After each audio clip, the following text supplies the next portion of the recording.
Leur force et leur témoignage sont une immense leçon d'espérance. S'ils pouvaient nous sauver de notre tiédeur. À ceux qui n'ont pas renié et qui pour cette raison ont tout perdu, nous devons de ne pas être des chrétiens à moitié. Si demain, les chrétiens de France sont plus aimants, plus fervents, plus fidèles, plus serviables qu'avant, alors nos frères d'Irak n'auront pas souffert pour rien.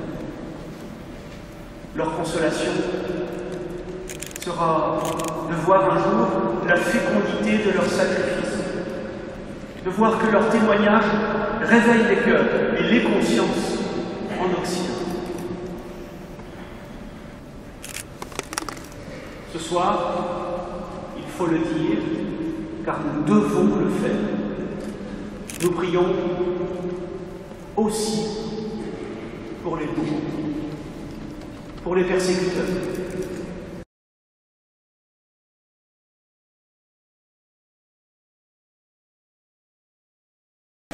Personnes tuées, 50 églises détruites. Depuis 5 ans, dans le diocèse de Maiduguri au Nigeria, villages brûlés et rasés, massacres, attentats suicides, commis même par des enfants. Boko Haram continue ses exactions. Dans certaines régions, il n'y a plus aucun chrétien, déplore l'évêque. Père Christ Willy Bona, 37 ans, mutilé puis criblé de 6 balles le 18 avril 2014 en Centrafrique. Ce curé de paroisse était exécuté 2 jours après l'enlèvement de son évêque et de 3 autres prêtres. Père Paul-Émile Enzalé, 76 ans, mort des suites de ses blessures par balle le 28 mai 2014 lors de l'assaut de la paroisse Notre-Dame de Fatima en Centrafrique. 18 autres victimes périssent pendant cette attaque.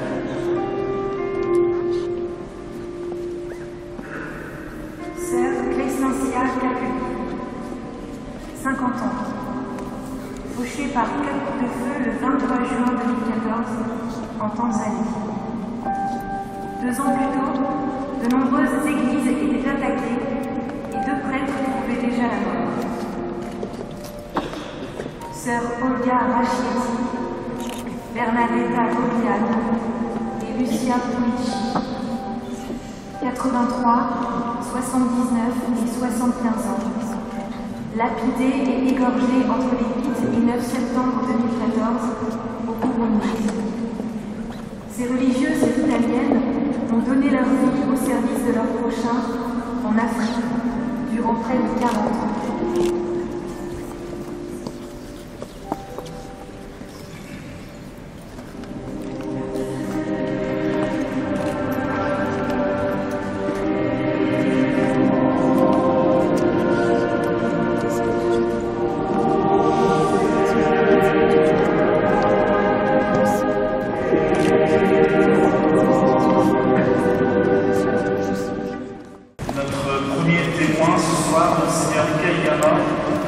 Archevêque de Jos au Nigeria. Mon devoir est d'être présent, de rester servir mon peuple, malgré la recrudescence des exactions commises par la secte Boko Haram dans le pays, affirme Monseigneur Kayigama, 56 ans, archevêque de Jos depuis 2000 et président de la conférence des évêques du Nigeria. Même s'il avoue parfois avoir peur, il refuse de partir. J'ai renoncé à tout pour servir Dieu et son peuple. Je n'ai ni famille biologique ni bien matériel que je puisse considérer comme à moi. Au cas où je perdrais ma vie en défendant les droits des personnes à la liberté de culte, je ne laisserai ni veuve ni orphelin. Chers amis, je ne parle pas français, mais j'ai voulu faire cet effort par respect pour vous et parce que je crois que l'on doit toujours chercher à aller vers les autres. Je remercie l'aide à l'Église en détresse de m'avoir invité à participer à la nuit des témoins et à m'exprimer sur le Nigeria. Merci de vous intéresser à mon pays. C'est au Nigeria que les activités de Boko Haram sont les plus destructrices. Tout comme en certains endroits d'Afrique et du Moyen-Orient où le terrorisme a fait tant de dégâts. Des efforts communs sont donc nécessaires pour en finir avec le terrorisme.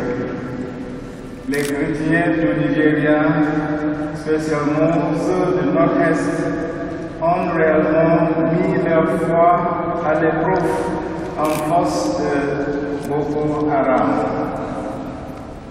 C'est relativement facile d'être chrétien quand tout se déroule bien. Mais que se passe-t-il lorsque c'est pourquoi vous avez travaillé toute votre vie est démolie?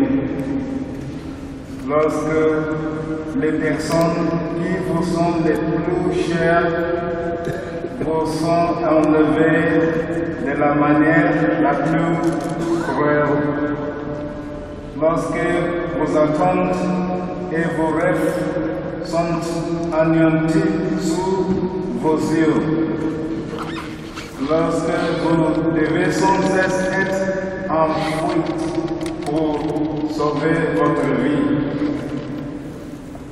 Quand il semble qu'il n'y a plus de raison de continuer à vivre, mais s'il n'y avait pas ce grand temps de la foi qui inspire l'espérance dans ces moments qui semblent sans espoir, la vie n'aurait aucun sens pour beaucoup de chrétiens du Nigeria.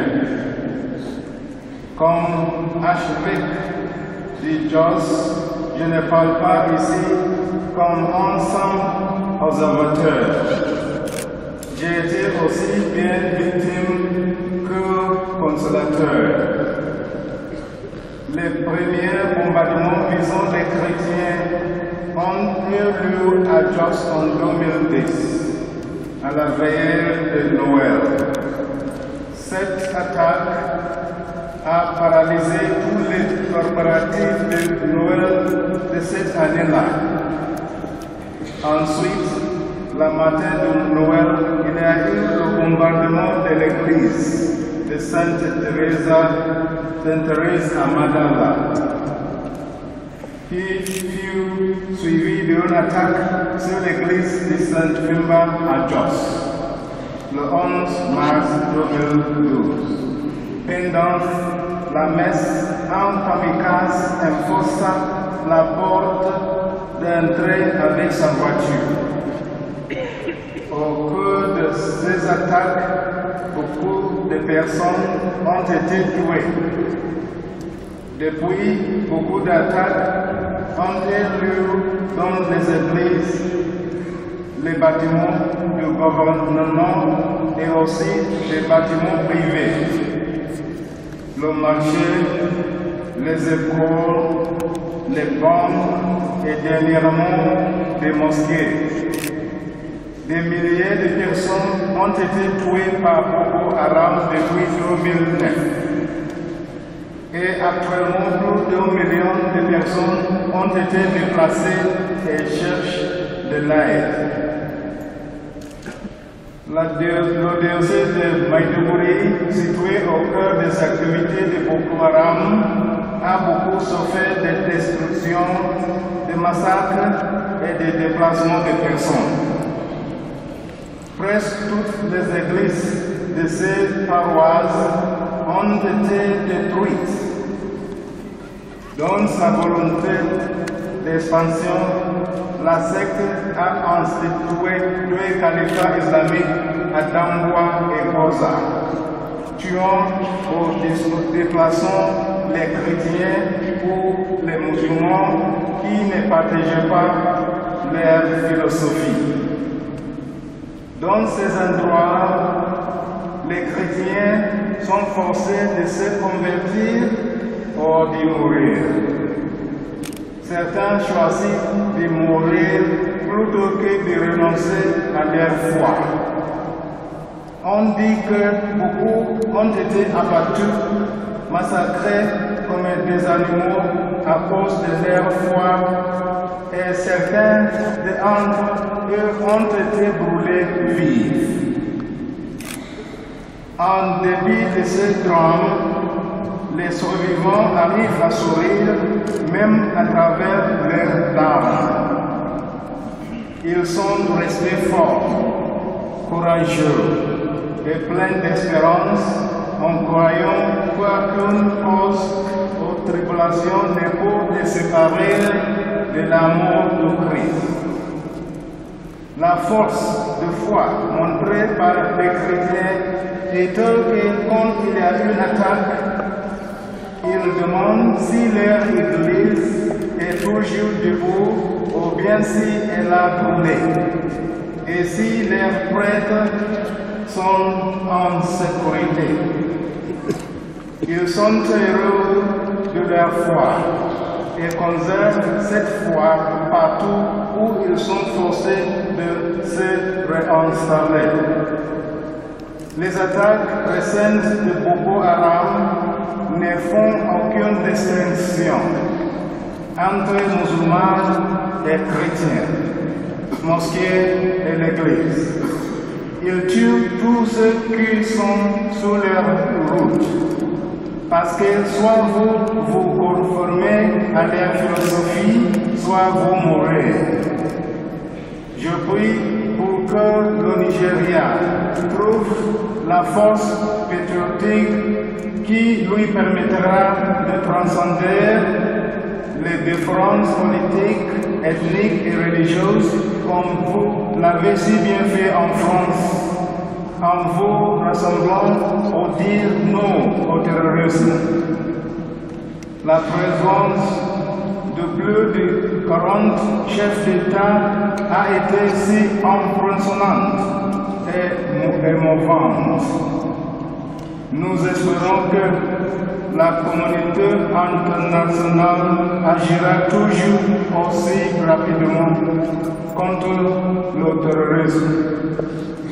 Au Nigeria, nous apprécions le rôle que la France a joué dans les récents succès de combat contre Boko Haram au Nigeria et aussi dans les pays voisins du Cameroun, du Tchad et du Niger. S'il vous plaît, gardez-nous avec bonté dans vos prières. Je vais vous dire une petite prière dans ma langue maternelle. Kurumamcha isawa sukore bikina jana. Wa ifoye yobuso ayesa. Iye tauri ye bikini yiri ake funshumen. Buso buba ayesa bakpat wa ifoye ivakubaha ayojini Yesu kurumambe. Amen. Merci pour votre attention.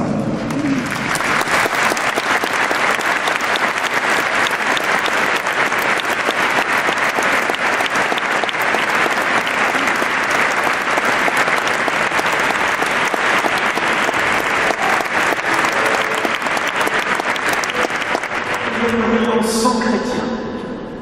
Ils veulent faire taire, faire disparaître les disciples du Christ, en les massacrant ou en les forçant à l'exil. Nous prions pour nos frères chrétiens persécutés. Mieux encore, nous sommes avec eux ce soir. Car notre présence dépasse les murs de cette cathédrale, non pas seulement parce que les ondes de la radio et les images de la télévision nous permettent de rejoindre ceux qui à distance nous écoutent et nous regardent, mais surtout parce que la prière est un échange, est un partage, est une communion mystérieuse et indicible qui traverse les frontières, tout comme l'amour. Oui, nous souffrons avec les chrétiens d'Irak. Ce sont nos frères. Et quand un membre souffre, c'est tout le corps qui a mal. Nous avons vu ces images effroyables, les violences, les tortures, les massacres. Beaucoup d'entre nous ont entendu 10 fois, 100 fois le même récit. Les chrétiens ont fui Mossoul et Karakosh. Ils ont dû tout quitter, tout perdre en quelques heures. Ils ont préféré cela plutôt que de renier leur foi. À leur sujet, le pape François, dont on célèbre aujourd'hui même le 2e anniversaire de l'élection, à leur sujet, le pape François a employé cette belle image. Ils sont, dit-il, les roseaux de Dieu. Ils ploient sans rompre. Leur force et leur témoignage sont une immense leçon d'espérance. S'ils pouvaient nous sauver de notre tiédeur. À ceux qui n'ont pas renié et qui pour cette raison ont tout perdu, nous devons de ne pas être des chrétiens à moitié. Si demain, les chrétiens de France sont plus aimants, plus fervents, plus fidèles, plus serviables qu'avant, alors nos frères d'Irak n'auront pas souffert pour rien. Leur consolation sera de voir un jour la fécondité de leur sacrifice, de voir que leur témoignage réveille les cœurs et les consciences en Occident. Le 7 août 2014, prise de Karakosh. 2 mois après la chute de Mossoul, Karakosh, les chrétiens d'Irak tombent aux mains de l'État islamique. Le chaos provoque l'exil de 120 000 chrétiens. Certains meurent sur les routes. D'autres doivent choisir entre cercueil ou valise. La tragédie des chrétiens martyrs au Moyen-Orient continue. Sœur Marie Pack, 82 ans. Étranglée le 15 juin 2014 en Afrique du Sud. Surnommée Mère Teresa par tous ceux dont elle s'occupait. La missionnaire américaine déjà menacée plusieurs fois par le haut banditisme répond par l'amour. Sœur Juliana Ling, 69 ans, mortellement attaquée par son agresseur au moyen d'un casque de moto le 14 mai 2014 en Malaisie. Entièrement dévouée aux enfants défavorisés, elle rend son âme à Dieu alors que le pays s'enfonce dans une criminalité galopante et de vives tensions interreligieuses.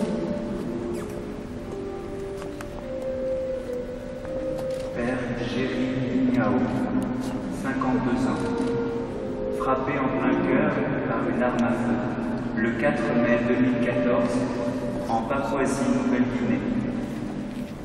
Le père se sentait menacé par les guerres tribales locales, mais tenait à rester sur place, pour les villageois.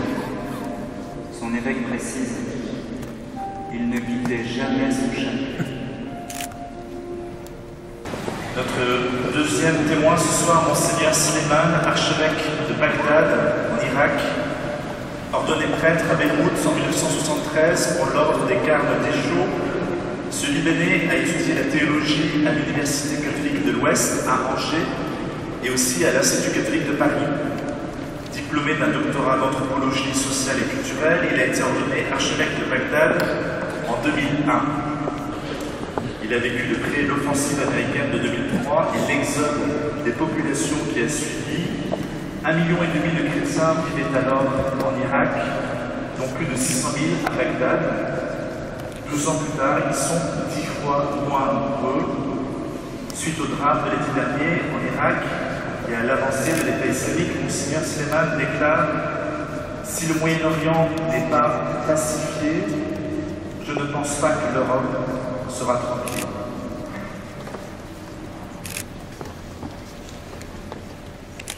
Frères et sœurs, permettez-moi d'abord de remercier l'AED de m'avoir invité à partager votre prière. Mais aussi, je voudrais transmettre à son éminence, Monsieur le cardinal André XXIII, ma gratitude de me trouver dans ce temple de la grâce Notre-Dame de Paris, qui nous réunit tous comme une vraie mère, comme une bonne mère, pour nous adresser dans la foi, l'espérance et la charité à Dieu notre Père. La tournée que nous avons faite avec l'AED dans certaines villes de France pour célébrer la nuit des témoins a été comme une retraite spirituelle. À chaque étape, il y avait quelque chose de nouveau, une inspiration nouvelle, un sentiment nouveau.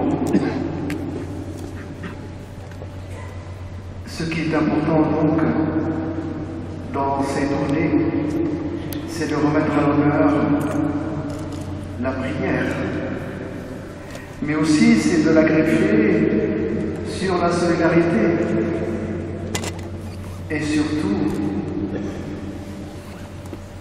de la transformer en communion. L'Église est communion. Et chaque membre de cette Église est responsable de tous les autres membres.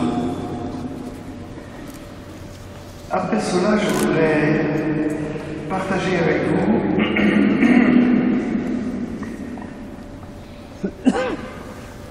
mon admiration, ma reconnaissance aux chrétiens déplacés, menacés, persécutés en juin dernier, en juillet dernier. Dans le commentaire qui a précédé, quelque chose a été dit, ce que je vais vous dire. Les 150 000 chrétiens qui ont été menacés, ou plutôt sommés, soit de se convertir à l'islam, soit de payer l'impôt, la jizya, soit d'offrir leurs garçons pour être militants dans les organisations djihadistes, soit d'offrir leurs filles pour contenter les militants djihadistes, ou partir sans rien apporter. Autrement, ne reste que la mort, pour se tuer. Ces dizaines de milliers de familles ont fait comme Abraham. Ils ont tout quitté. Ils sont allés à l'aventure. Les premiers jours de leur déplacement étaient vraiment très durs. Beaucoup d'entre eux vivaient à la Belle Étoile. D'autres choisissaient des ponts pour être protégés. Beaucoup ont envahi les places publiques, les écoles, les églises. Mais ce qui est important, au-delà de leur souffrance, au-delà de beaucoup de terreurs que vous avez pu voir dans certains reportages, c'est leur témoignage. En cette nuit où nous vénérons les martyrs qui ont donné leur vie au Seigneur, je voudrais avec vous vénérer ces martyrs vivants, ces vrais témoins. Ils ont risqué leur vie d'une façon très sérieuse, très grave, pour sauver leur foi, pour garder leur foi. Et donc ce sont de vrais martyrs vivants. Leur exemple est très important pour nous. Leur action, spirituellement, est une grâce pour nous. Sur eux s'est exercé un mal terrible. L'extrémisme tueur, sauvagement tueur, est un mal. Tuer au nom de Dieu, justifier les actions perverses par des textes religieux sacrés est encore plus grave. Donner sa vie en témoignage à l'amour du Seigneur, révérer le Créateur par sa foi, espérer toujours dans le Seigneur, voilà le contenu de ce témoignage qui est encore une fois un vrai martyr. À vous, mes frères et sœurs qui êtes rassemblés ce soir, à côté, autour de Notre-Dame de Paris, de Notre-Dame tout court, je voudrais aussi vous dire quelque chose que je trouve très important.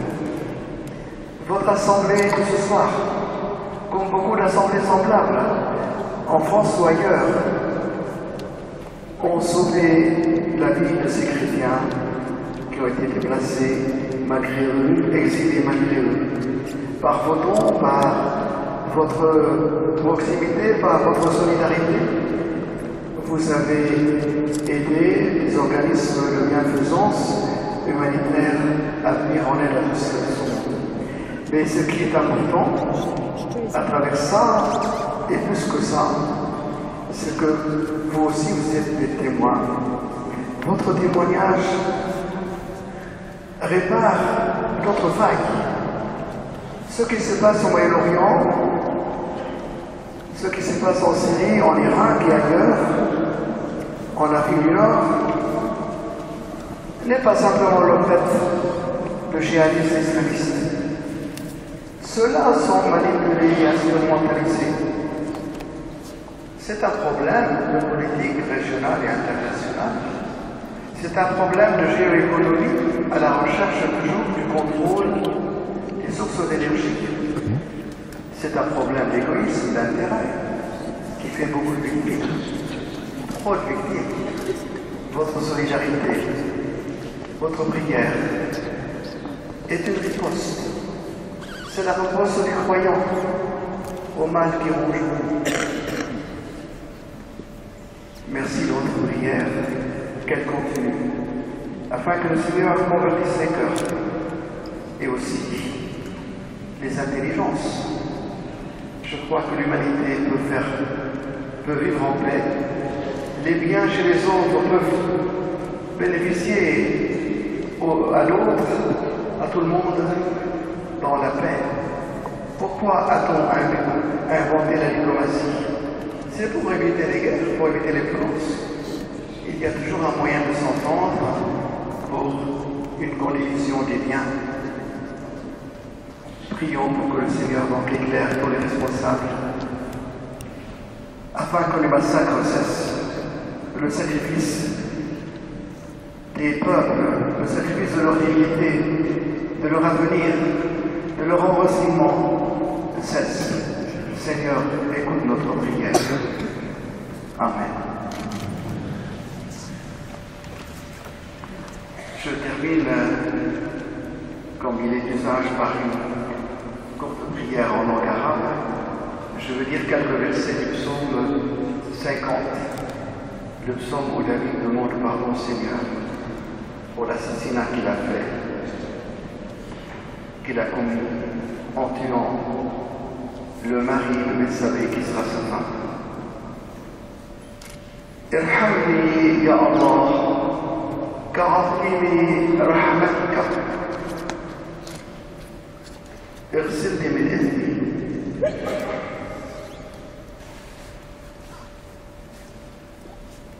وكمثل كثرة رأفتك امحو مآثمي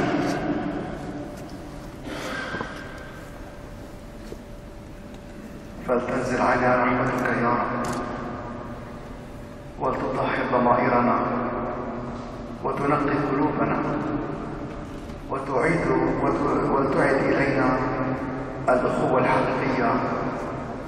أنت خالقنا، أنت راحمنا، أنت مخلصنا. آمين. Témoin en grec, cela se dit martyros. Martyr. Le martyr est un témoin. Il ne meurt pas pour rien, de maladie ou par accident. Non, il meurt pour dire quelque chose, pour désigner quelqu'un, le Christ. À la suite de Jésus, il est appelé lui aussi à verser son sang. Aujourd'hui, les héros modernes nous parlent d'amour, gloire, beauté. Nous évoquons ce soir, mes amis, des héros d'un genre bien différent, témoins d'une autre réalité, ceux qui sont morts par amour de l'amour. C'est cela qui leur permet de reprendre les propos mêmes du Christ sur la croix, au Golgotha, un vendredi comme aujourd'hui. Les bourreaux ont été surpris, abasourdis. En martelant de coups de maillet les mains du condamné, ils ont entendu ces mots incroyables. Père, pardonne-leur, ils ne savent pas ce qu'ils font. Ce soir, il faut le dire, car nous devons le faire. Nous prions aussi pour les bourreaux, pour les persécuteurs. C'est vrai, les chrétiens sont bien souvent des proies faciles. Ils ne se vengent pas, ne se révoltent pas. Le Seigneur l'a dit, aimez vos ennemis, priez pour ceux qui vous persécutent. La vengeance de Dieu n'existe pas. La miséricorde et le pardon sont sa seule réponse. Pardon, en grec, cela se dit aphésis, libération. Oui, le pardon libère. Lui seul met un terme à l'enchaînement de la colère et de la vengeance, du ressentiment et de la haine. Lui seul fait taire les armes, arrêter la violence. Lui seul permet la rédemption du persécuteur qui peut, s'il le désire, se laisser toucher, se laisser bouleverser par un pardon presque humainement impossible et donc miraculeux. Un pardon qui vient du cœur de Dieu. Père Franz Vanderlei, 72 ans, battu et achevé de 2 balles dans la tête le 7 avril 2014 en Syrie. Le prêtre néerlandais sur place depuis près de 50 ans reste dans Homs assiégé pour coordonner l'aide dans sa paroisse. Il se disait prêt à mourir pour ses amis. Il est le 96e martyr de l'archidiocèse.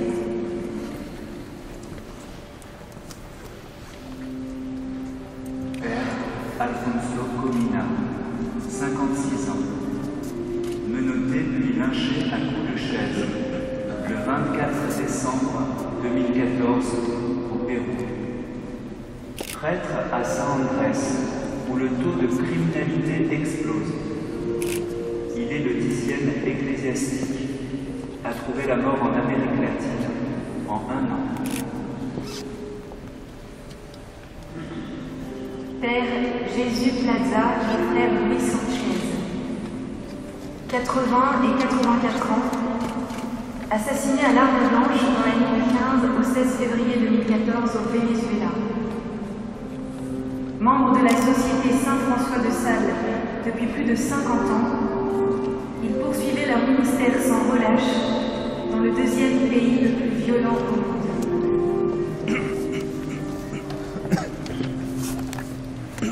Père Alfonso Lourès, 51 ans, arraché à la vie par un gang criminel dans la nuit du 25 septembre 2014 au Venezuela. En moyenne, 40 homicides par an pour 100 000 habitants. C'est un triste record pour ce pays où le père exerçait comme aumônier militaire.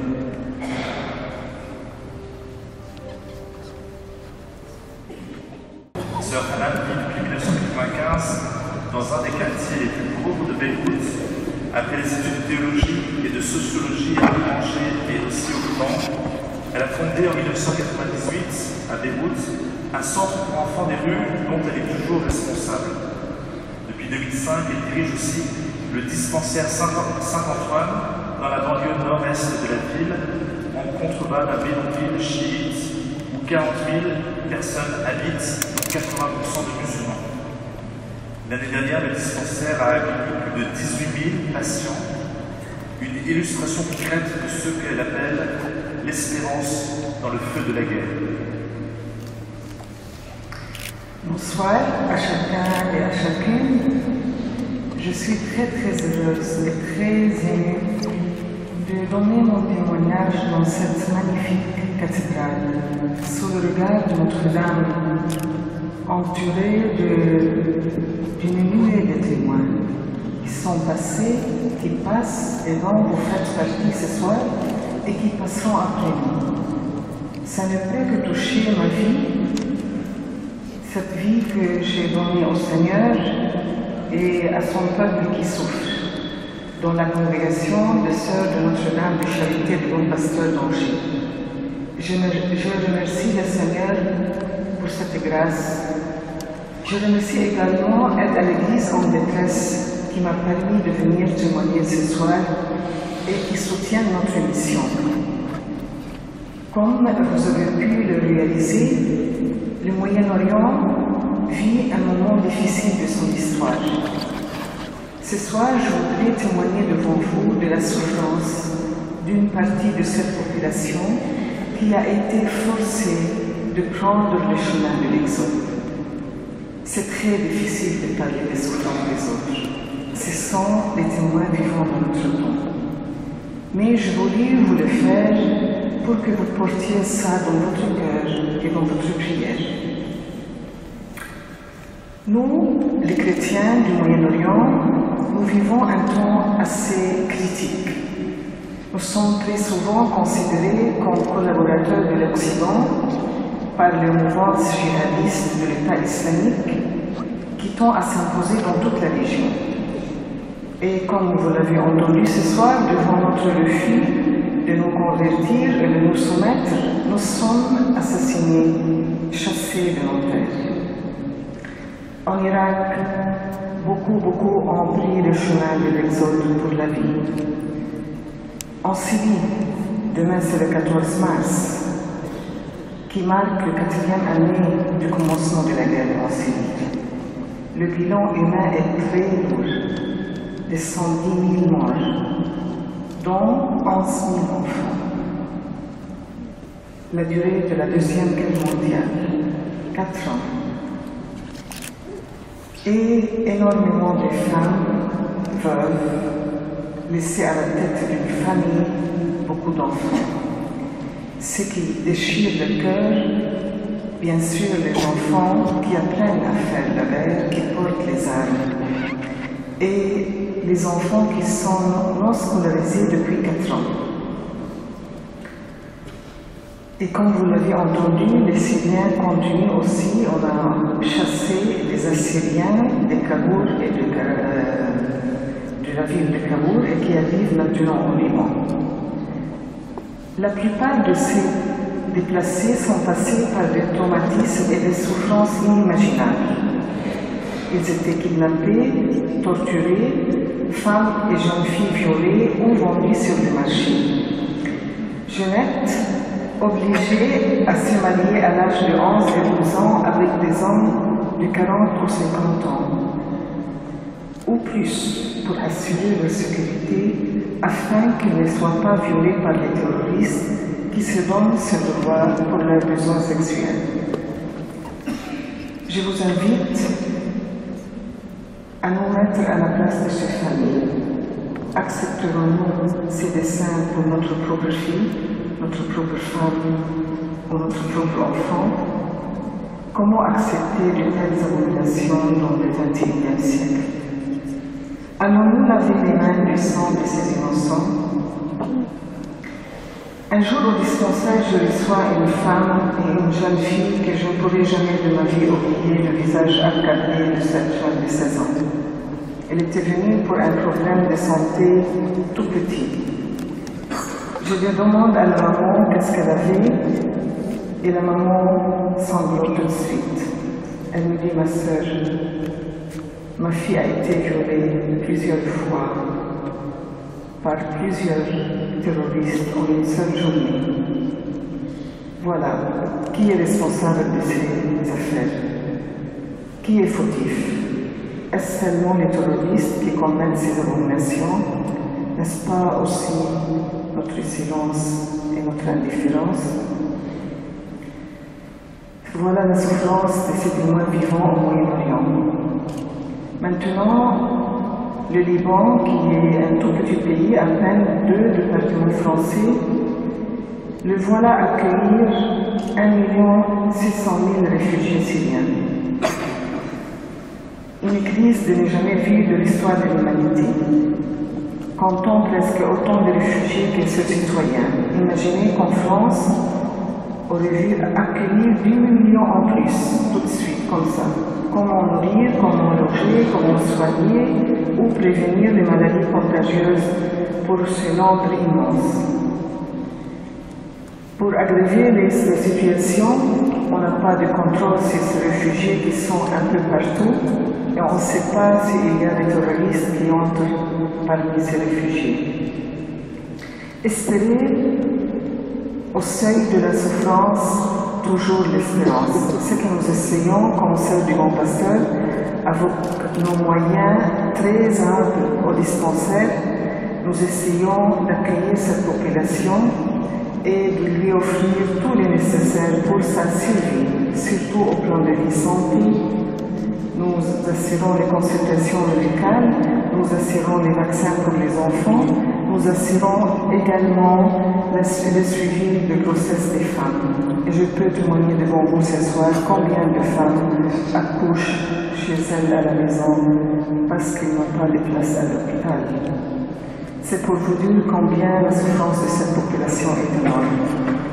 Et à côté, on a aussi un service pour l'éducation des enfants qui sont dans la rue, un service aussi de psychologie et de psychiatrie bien développé et bien sollicité en ce moment. Et nous assurons aussi les lots alimentaires à la survie de cette population. Elles doivent manger en hiver. Cette année, nous avons distribué 1500 couvertures et quelquefois, on n'a rien à donner. Et la file d'attente des gens jusqu'à la porte des dispensaires me déchire le cœur. Pourquoi on a rendu cette population aussi vulnérable, aussi dépendante?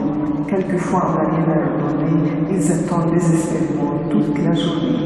Il suffisait de se convertir et de rester chez eux. Voilà, c'est au-delà de tout cela. Je vous demande de ne pas nous montrer cette solidarité seulement pendant cette semaine des nuits des témoins, préparée par l'Église en détresse, mais de nous garder dans vos prières tout au long de l'année.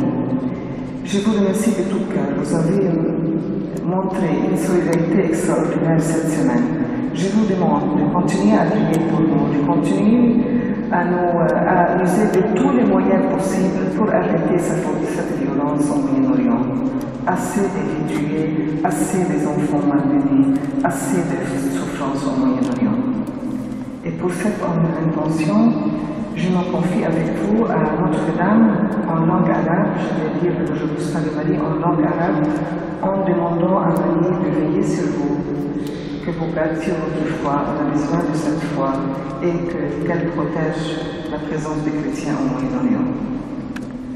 Assalamu alayki ya Maryam, ya mumtali'a na'mata, الرب معك مباركة أنت في النساء مباركة ثمرة بطنك سيدنا يسوع المسيح يا قديسة مريم يا والدة الله صلي لأجلنا نحن الخطأ الآن وفي ساعة موتنا آمين. Merci de votre attention.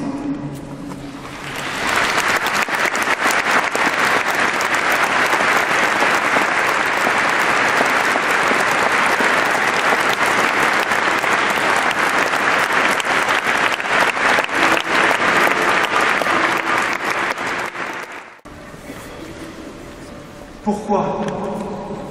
Pourquoi, Seigneur? Pourquoi tant d'horreur? Pourquoi tant de sang? Pourquoi tant de larmes? La question a peut-être déjà été posée par la Vierge Marie, ta mère, Seigneur, notre mère, au pied de la croix. Reine des martyrs, mère de la compassion, elle s'est tellement associée aux souffrances de son Fils qu'on ne peut aujourd'hui l'oublier en évoquant la passion des disciples. Dans la prière que Je vous salue Marie, que nous venons de dire à l'instant en langue arabe, nous la prions à deux moments précis, maintenant et à l'heure de la mort. En Libye, l'un des 21 martyrs coptes dont les bourreaux ont filmé les derniers moments, bougeait les lèvres dans une prière silencieuse. N'a-t-il pas dit justement la prière de l'ange Gabriel, « Je vous salue Marie ». Pour lui, à ce moment précis, maintenant et l'heure de la mort, c'était pareil. C'était un seul et unique moment. Pourquoi, Seigneur? Pourquoi? La question, sans cesse répétée, peut rendre fou. Elle nous entraîne dans un engrenage de mort et de désespérance. C'est la raison pour laquelle la foi, notre foi, mes amis, nous invite plutôt à poser une autre question. C'est comment? Comment vivre cela? Avec toi, Seigneur. Comment le vivre en toi? Déjà, vient une réponse. Courage. J'ai vaincu le monde, dit le Seigneur dans l'évangile de Jean. La mort n'aura pas le dernier mot. Elle a été vaincue par la croix et la résurrection. Satan ne peut plus rien. Les portes de l'enfer ne prévaudront pas. Père André Zduc, 48 ans. Lardé de 7 coups de couteau le 3 octobre 2014 en Colombie. Il était prêtre depuis 19 années. En juin dernier, l'archevêque de Cali dénonçait déjà la pandémie d'homicide dans cette région.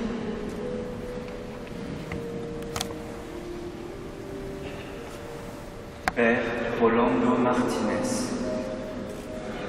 roué de coups jusqu'à ce que mort s'ensuive, à l'aube du 19 février 2014, au Mexique. La violence à l'encontre des prêtres y a augmenté de 80% ces 6 dernières années.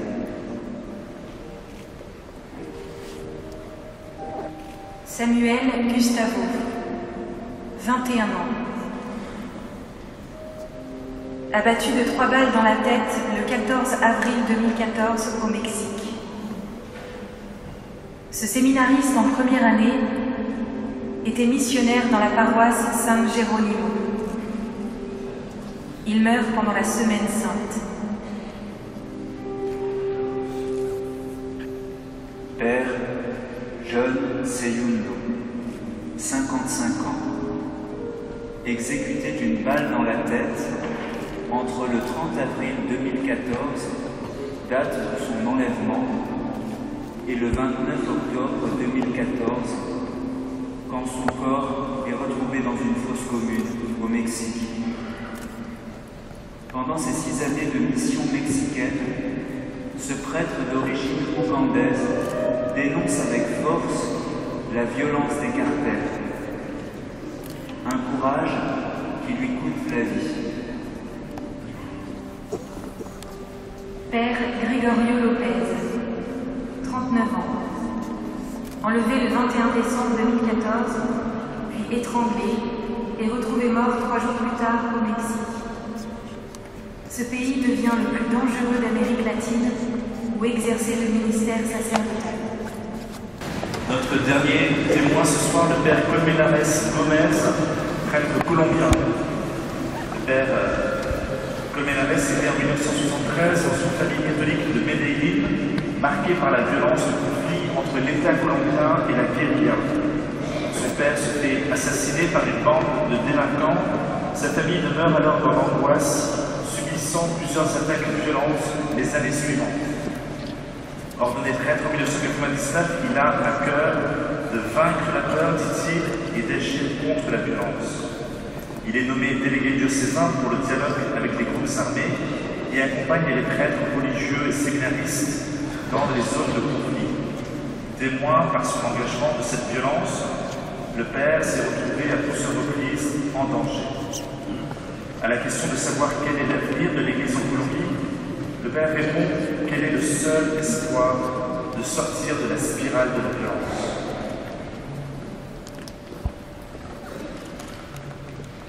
Bonsoir à tous. Merci de m'avoir invité. Merci d'être là. Quand mon père a été assassiné, ma famille persécutée par des délinquants, j'ai connu une profonde colère, une forte bataille intérieure qui m'a finalement conduit, grâce à la foi, à m'engager auprès des victimes de la violence. Et l'évêque m'a appelé à travailler pour la réconciliation sociale. Ce travail a pris de l'ampleur à une période où les groupes armés irréguliers prétendaient prendre le contrôle des grandes villes comme Medellín. À l'époque, ils exerçaient déjà ce contrôle dans les campagnes. En 2000, je me suis retrouvé coordinateur du programme diocésain de réconciliation, en travaillant pour les dialogues, pour l'accompagnement des prêtres, religieuses et séminaristes dans les zones de conflit. J'ai alors été témoin de la violence implacable des groupes armés irréguliers et réguliers. J'ai constaté de mes yeux des menaces, persécutions et assassinats commis sur les membres de l'Église. Certains groupes armés revendiquent ce que l'on appelle des couloirs, corridors, c'est-à-dire des lieux de passage pour les armes, la drogue et les otages. Ils gardent une mainmise sur ces zones et personne ne doit rechigner. Ils obligent aussi les populations à leur payer des vacunas, cela veut dire de l'argent, en échange d'une soi-disant protection. Lors de ma mission, j'ai vu que les membres de l'Église, dénonçant ces pratiques, se retrouvent systématiquement visés. Je pense par exemple au père José Luis Arroyave, qui n'a pas tenu compte des menaces qu'il avait reçues pour l'empêcher d'aller dans une certaine zone. Il fallait bien évangéliser et aider les personnes démunies de ce quartier. Les balles de mitraillettes l'ont terrassé.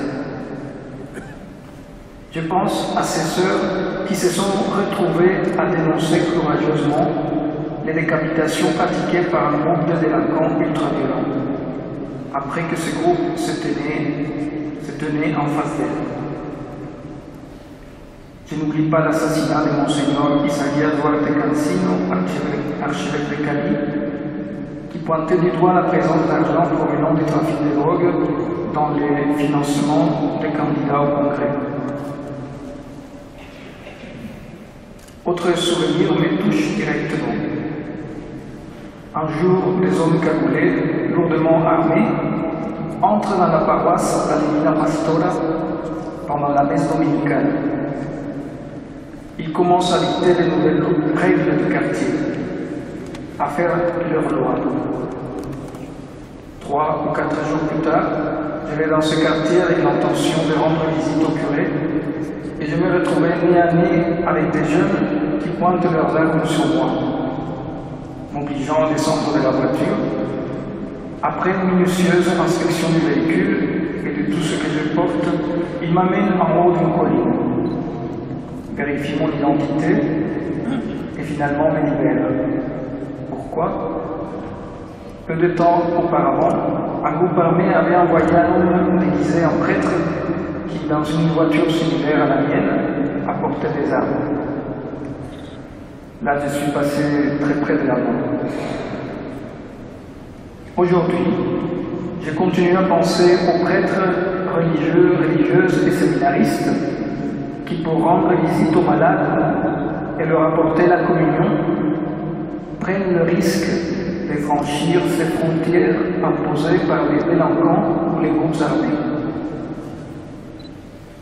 Comment oublier ces prêtres de paroisse expulsés des secteurs ruraux par des groupes armés irréguliers qui veulent un contrôle total de ces zones. La réalité des quartiers sensibles et des zones éloignées des grandes villes, les grandes plaines et la jungle, tous ces endroits exigent toujours une attention particulière. Comment oublier les agents de ce que l'on appelle en Colombie la pastorale sociale, qui sont déclarés cibles militaires par des groupes armés en lien avec le trafic de drogue? Comment laisser entièrement seuls ces hommes et femmes d'Église qui travaillent de manière héroïque dans des conditions de grande pauvreté, là où les affrontements armés sont monnaie courante? Certes, la situation actuelle de la Colombie connaît une vraie amélioration, après plusieurs décennies de confrontations armées. L'économie renoue avec une certaine croissance, mais on ne se relève pas du jour au lendemain de plus de 50 ans de violence.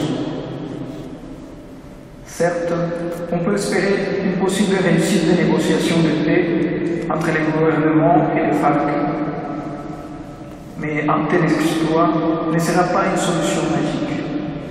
Premièrement, parce que les FARC ne sont pas les seules organisations armées du conflit colombien. Deuxièmement, parce que le problème de la drogue ne se résoudra pas tant qu'il existera une demande internationale et des consommateurs. Troisièmement, parce que tous ces hommes et ces femmes soldats qui quittent les groupes armés et dont beaucoup sont encore mineurs n'ont connu que la guerre. Que vont devenir ceux qui auront décidé de changer de vie, d'abandonner les armes? Quelle formation pour ceux qui n'en ont jamais eu? En 2005, grâce aux accords avec le gouvernement, beaucoup de paramilitaires avaient été démobilisés. Aujourd'hui, beaucoup sont devenus des délinquants. Quelle possibilité d'insertion sociale pour tous ceux qui remplissent les prisons et vont en sortir prochainement? Je pense aux 923 ex-paramilitaires qui devraient être libérés cette année. Qui soutiendra les milliers de victimes de la guerre dans les efforts qu'elles font pour s'en sortir? Nos prières vont aussi à tous ces jeunes qui sortent de bandes armées et osent refaire leur vie. Je pense à Mauricio, Juan ou Mario. Ils ne sont soutenus que par les prêtres qui les accompagnent. La société ne croit plus en eux et les condamne. Ils subissent le regard de leurs anciens ennemis qui méprisent leur faiblesse d'hommes sans âme. Prions aussi pour des jeunes comme Jorge, Olimpo et Carlos, qui témoignent dans les écoles et quartiers sensibles pour raconter qu'il est possible de quitter le cercle vicieux de la violence. La Colombie est le pays où l'on tue le plus d'agents pastoraux dans le monde. Je pense à mes collègues assassinés ces derniers mois. Le père Guadalberto Oviedo, José Antonio Valle, José Ancísar Mejía, Reinel Restrepo, Andrés Duque, parmi bien d'autres. Certains sont victimes de la répression à cause de leur prise de position courageuse. D'autres subissent une délinquance endémique. L'Église colombienne peut apporter son savoir-faire en matière de réconciliation, de reconstruction et de développement social. Elle a besoin du soutien des chrétiens d'autres pays, besoin de ne pas se sentir seul au milieu de tous ces défis quotidiens dans une réalité difficile qui s'obstine à rester d'actualité. J'aimerais finir mon témoignage en exprimant mon sentiment de communion ecclésiale avec tous nos frères chrétiens d'Orient et du Nigeria qui souffrent, sont persécutés, donnent leur vie en témoin et en martyr. En toi, Seigneur, nous mettons notre foi, ni dans les armes, ni dans la guerre, mais en toi, nous mettons notre foi. Ni dans la force, ni dans la science, mais en toi, nous mettons notre foi. En ti, Señor, hemos puesto nuestra fe. En ti, Señor, hemos puesto nuestra fe. Ni en las armas ni en la guerra, sino en ti, Señor, hemos puesto nuestra fe. Ni en la fuerza ni en la ciencia, sino en ti, Señor, hemos puesto nuestra fe.